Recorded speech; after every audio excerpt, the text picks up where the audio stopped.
जब तक पुत्र का विवाह ना हुआ हो और जब तक घर में महारानी जी आई ना हो। हाँ, जिस दिन पुत्र का विवाह हुआ और महारानी जी घर पे आते हैं, उस दिन माता पिता का आसन या तो घर से बाहर लग जाता है या किसी तीर्थ यात्रा में जाकर लग जाता है ना। आजकल की ऐसी है, हम तो कहते हैं ऐसे संतानों पे धिक्कार है।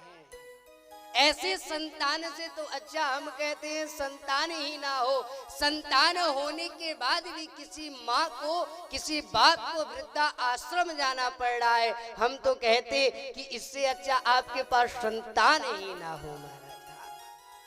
उस संतान का क्या मतलब है जो संतान आपके जीवन में है और संतान होने के बाद भी आपको कष्ट दे रहा है। हमने देखा है, हम लोगों तो बहुत जगह देखने में आता है, एक से एक लोग हैं महाराज। हमारी एक शिष्य हैं, नाम तो नहीं बताएंगे, हम लोग उनके यहाँ कथा करने गए थे। बहुत विशाल उन्होंने महाराज घर बनाया है, लगभग 50 कमरे हैं उसमें, और उन्होंने बहुत बड़ा गौशाला भी खोला। एक दिन उन्होंने हमसे कहा महाराज जी, हमने गौ माता का सेवा प्रारंभ किया है, गौशाला बनाया है, हमने विचार किया है कि आपको लेकर चलें, गौशाला का दर्शन कराएं। हमने कहा बहुत अच्छी बात है, हम लोग कल प्रातः चलेंगे। हम लोग सुबह प्रातः गए, जब उनके गौशाला में गए तो क्या देखते हैं, गौशाला में एक किनारे एक टूटा हुआ खटिया पड़ा है महाराज। एक टूटा हुआ खटिया पड़ा है और उस खटिए पे उनके वृद्ध पिताजी सोए हुए थे। हमने जब देखा तो हमने कहा ये कौन है, इतने बुजुर्ग हैं और इस गौशाला में। उन्होंने कहा महाराज जी, हाँ ये कोई और नहीं, हमारे पिताजी हैं। हमने कहा आप कथा सुन रहे हो, श्रीमद् भागवत सुन लो, चाहे राम कथा सुन लो, चाहे जीवन के सारे दुनिया के हर तीर्थ कर आओ, लेकिन जब तक माँ बाप का सेवा नहीं करोगे ना, इसका पुण्य मिलने वाला नहीं है। हमने कहा महाराज, हाँ, हम लोगों ने विचार बनाया कि उसी दिन से कथा विराम दिया जाए, लेकिन फिर हुआ कि कथा को मध्य में छोड़ा नहीं जाता। हमने कहा आप 50 कमरे बनाए हैं, इतना धन दौलत कमाए हैं, लेकिन हम समझते हैं कि आपने जीवन में कुछ नहीं कमाया। क्यों? क्योंकि अगर माँ बाप दुखी हैं और और जीवन में आप लाख धन अर्जित कर लीजिए, वो सारा धन व्यर्थ है महाराज, किसी कार्य।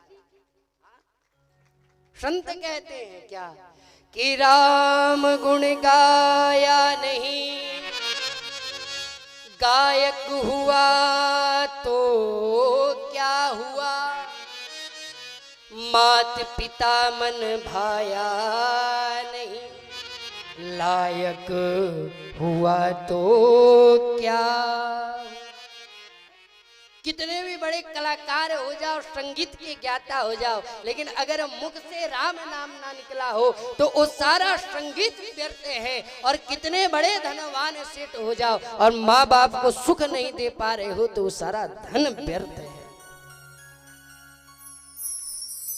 हम आपको बताएं, जीवन में आप धन कमा लोगे, जीवन में आप घर बना लोगे, जीवन में आप गाड़ी ले लोगे, वैभव यश प्रतिष्ठा प्राप्त कर लोगे, लेकिन बड़े भाग्य से आपको माँ बाप मिले हैं। अगर ये आपको छोड़कर चले गए ना, आप करोड़ों रुपया लगा दोगे, लेकिन माँ के जैसा प्रेम आपको जीवन में पूरे संसार में नहीं मिलेगा महाराज।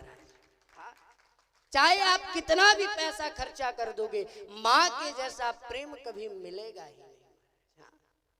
हम कभी कभी कहा करते थे कि संसार में कोई रिश्ता छोटा या बड़ा नहीं होता, संसार में कोई रिश्ता छोटा या बड़ा नहीं होता, पर मेरी माँ के जैसा मेरे साथ कोई खड़ा नहीं होता। संसार में 1000 रिश्ते हैं, लेकिन अगर समय पड़ेगा सब आपको घर से बाहर निकाल देंगे, लेकिन एक माँ होती है, लाख आप गलत काम किए हो, लाख गलत काम करके घर जाओगे, लेकिन उस माँ का ऐसा ममता है कि महाराज उस गलत कार्य करने के बाद भी वो माँ अपनी आंचल लेकर खड़ी रहती है आपको स्वीकार करने के लिए। हाँ? और उस माँ को हम लोग क्या करते हैं, हाँ, विवाह हो गया और महारानी जी आई और महारानी जी के चक्कर में उस माँ को घर से बाहर निकाल दिया। आजकल के महारानी जी भी बड़ी अजीब हैं। जैसे सब तो नहीं है, लेकिन हम लोग जाते हैं बड़े बड़े शहरों में, देखते हैं महारानी जी बैठी हैं, पुतों हैं, बहू हैं, बैठी हैं, बेचारी सास से चली नहीं जा रही है, लेकिन बना बना कर रोटी बना रही है, भोजन बना बना कर और महारानी जी को खिला रही है। जब तक सेवा करोगी तब तक रहोगी। क्यों? क्योंकि सेवा नहीं करोगी तो घर से बाहर निकाल। नारद जी कहते हैं महाराज हमने जब गृहस्थों में देखा तो यही चीज मिला कि पुत्र माँ बाप का तभी तक होता है, कब तक? जब तक उसका विवाह नहीं। और गोस्वामी जी भी लिखते हैं कि महाराज संसार में नारी विवश नर सकल गुसाई,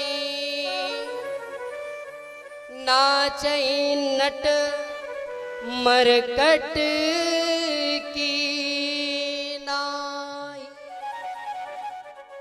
गोस्वामी जी कहते हैं नारी विवश नर सकल गुसाई। हाँ, नारी के विवश में पुरुष ऐसा हो जाता है कि नाचे नट मरकट की नाई, वो जैसे नचाती है उस प्रकार नाचते हैं और नाचते हुए और उनके चक्कर में अपने माँ बाप का परित्याग करते हैं।